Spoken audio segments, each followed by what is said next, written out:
ಸುಮಾರು ಒಂದು ವಾರ ಅಂತ ಇಟ್ಕೊಳ್ಳಿ, ಈ ಸಂಪುಟ ಸಂಕಟ ಮುಂದುವರಿತಾನೇ ಬಂದಿದೆ. ಆದರೆ ಇನ್ನೂ ಕೂಡ ಸಚಿವರ ಪಟ್ಟಿ ಫೈನಲೈಸ್ ಆಗಿಲ್ಲ.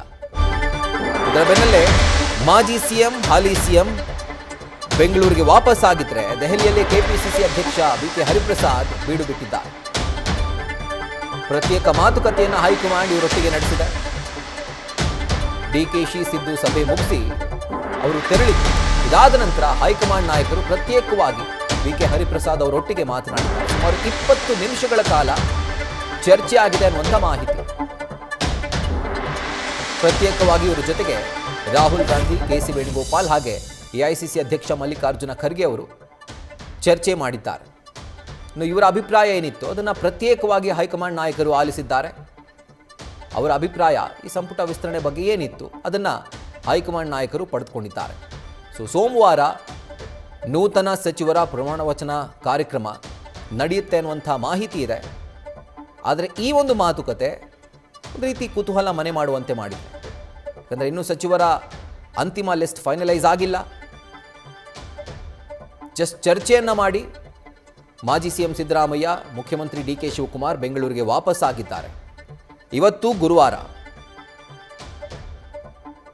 ಪದಗ್ರಹಣ ಸಮಾರಂಭ ಇರುವಂಥದ್ದು ಸೋಮವಾರ ಟೆಂಟೇಟಿವ್ ಆಗಿ. ಈ ಮಧ್ಯೆ 3 ದಿನ ಗ್ಯಾಪ್ ಇದೆ. ಸೊ ಈ 3 ದಿನಗಳ ಕಾಲ ಏನು ಟೈಮ್ ಇದೆ, ಈ ಟೈಮ್ನಲ್ಲಿ ಅಂತಿಮ ಸಚಿವರ ಪಟ್ಟಿ ಅಂದರೆ ಯಾರೆಲ್ಲ ನೂತನ ಸಚಿವರು ಸೋಮವಾರ ಪ್ರಮಾಣ ವಚನ ಸ್ವೀಕರಿಸ್ತಾರೋ ಅವರ ಹೆಸರುಗಳನ್ನು ಈ 3 ದಿನಗಳ ಕಾಲ ಈ ಟೈಮ್ ಫ್ರೇಮ್ನ ಒಳಗಾಗಿ ಫೈನಲೈಸ್ ಮಾಡುವಂಥ ಸಾಧ್ಯತೆ ಇದೆ. ಅದರ ಜೊತೆಗೆ ಅವರಿಬ್ಬರು ಬೆಂಗಳೂರಿಗೆ ವಾಪಸ್ ಬಂದರು. ಆದರೆ ಹರಿಪ್ರಸಾದ್ ಅವರು ದೆಹಲಿಯಲ್ಲಿ ಯಾಕೆ ಉಳ್ಕೊಂಡ್ರು? ಈ ಪ್ರಶ್ನೆ ಹಾಗೂ ಈ ಒಂದು ಕುತೂಹಲ ರಾಜ್ಯ ರಾಜಕೀಯದಲ್ಲಿ ಮನೆ ಮಾಡಿದೆ. ಎಸ್ಪೆಷಲಿ ಕಾಂಗ್ರೆಸ್ನಲ್ಲಿ ಸಚಿವಾಕಾಂಕ್ಷಿಗಳ ಮನದಲ್ಲಿ. ಎಲ್ಲೋ ಒಂದು ಕಡೆ ಡಿ ಕೆ ಶಿವಕುಮಾರ್ ಹಾಗೆ ಸಿದ್ದರಾಮಯ್ಯನವರು ಏನು ಲಿಸ್ಟನ್ನು ಕೊಟ್ಟಿದ್ರು, ಆ ಲಿಸ್ಟಲ್ಲಿ ಒಂದು ಅಳೆದು ತೂಗಿ ಒಂದು ಲೆಕ್ಕಾಚಾರ ಆಗಿರುತ್ತೆ.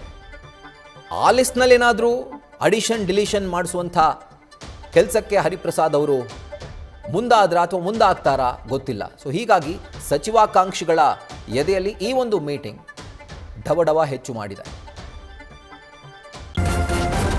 ನ್ಯೂಸ್ ಫಸ್ಟ್ ನಿರ್ಭೀತಿಯಿಂದ ನಿಮ್ಮ ಪರವಾಗಿ.